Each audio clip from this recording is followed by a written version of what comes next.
Hey everyone, how exciting.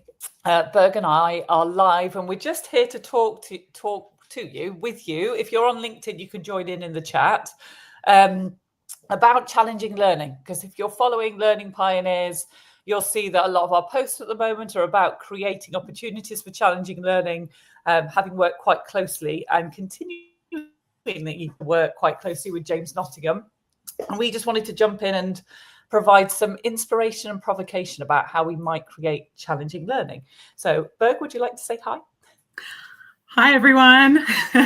I'm Berg, and I've been helping out with the James Nottingham Challenge campaign.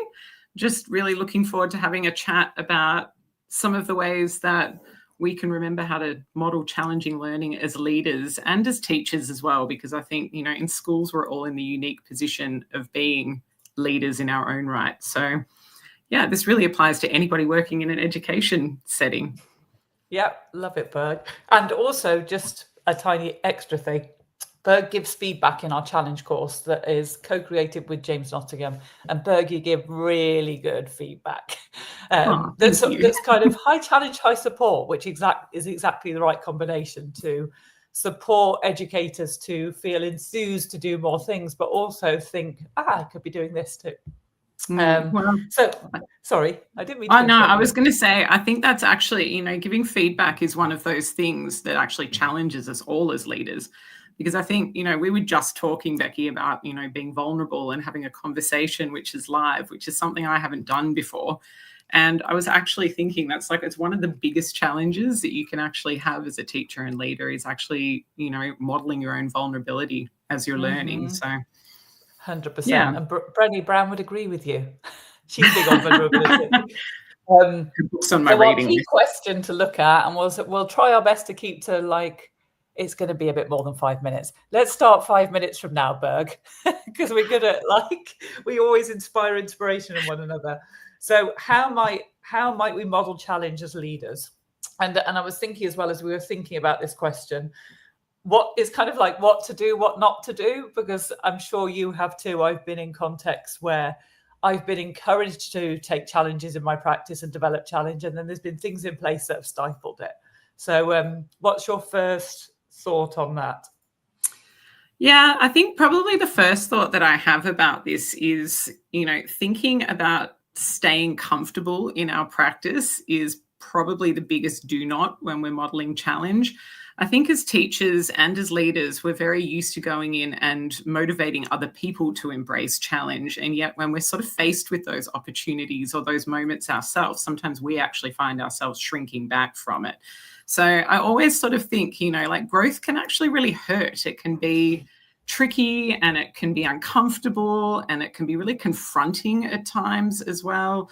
But I think when we actually take that time to sort of step back and actually realize that the stagnation in our practice and in our own selves as learners is actually what kills creativity in schools and in classrooms. So, I think being aware of habits that maybe we have that aren't particularly useful for creating challenge, having a think about challenging our own assumptions around learning and things that we might be holding on to really tightly. And, that maybe we actually just need to say, okay, bye. That's had its day. That's had its time. It's time for that to go now. And also just actually being aware of our blind spots as well. Having a think. And, I think I was talking to you a little while ago about a reflection from one of our members, Angeliki, and she was talking about the fact that she had realized how much talking she was doing in front of her class.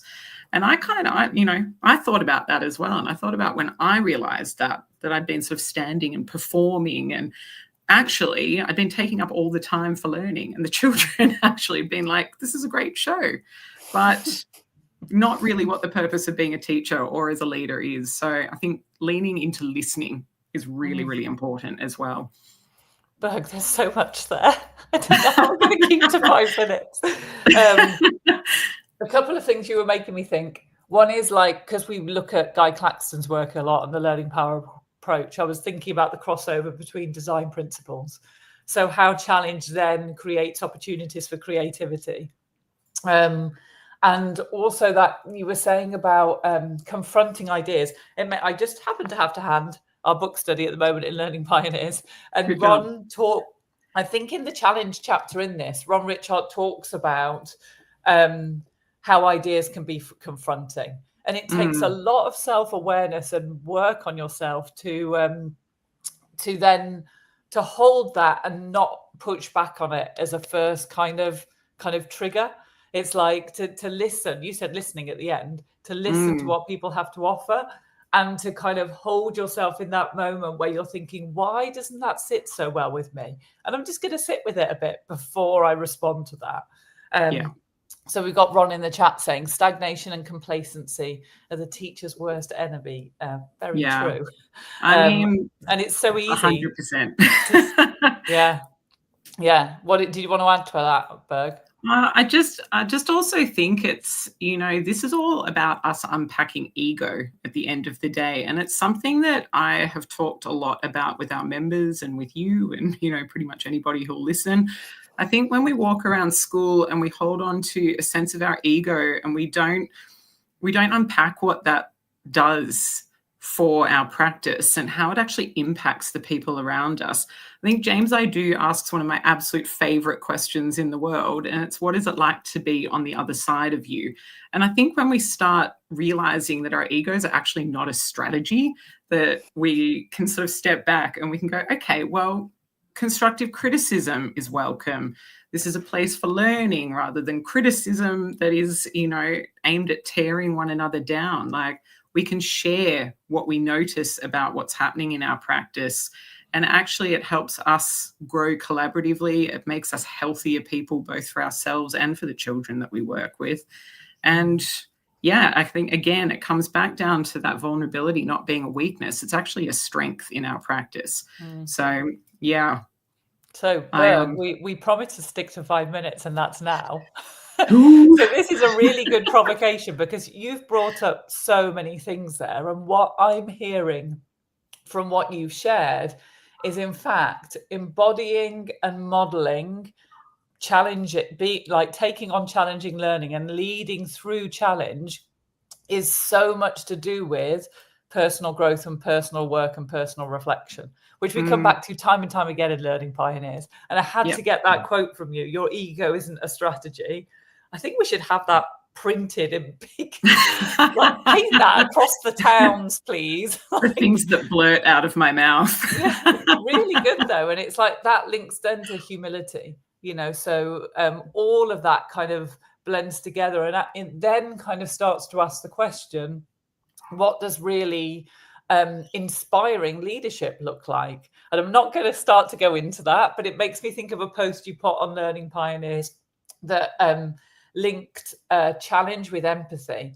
And like that really resonated. It's like, we want to challenge ourselves, but actually when you think about, let's say, personal challenge, if you got like a personal growth coach or a kind of like, if you were kind of training towards something, it would all be about pushing, doing.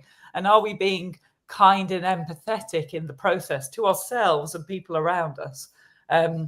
Which then links, and this is going to be the final thing, to what that then looks like on a world stage. So what we're creating and the learning experiences we're creating in our schools and classrooms has a knock-on effect and impact on the kind of on the entire world. So then if we're really thinking intentionally about challenge and how that blends with creativity and empathy and how we can be super intentional about that will make a huge difference to students in school and beyond. So I'm going to wrap up on that note. Do you have a final thing you'd like to share? I think, just going off what you were just saying then, I 100% agree with you. And I think that our ability to be able to step back and actually be empathetic, like I often think as leaders, like our children are telling us what we need to know already. They might not be saying it out loud, but like their silences tell us a lot as well. The things that they're doing tell us a lot as well. And I think that as leaders, we sometimes forget to look for that in our teachers.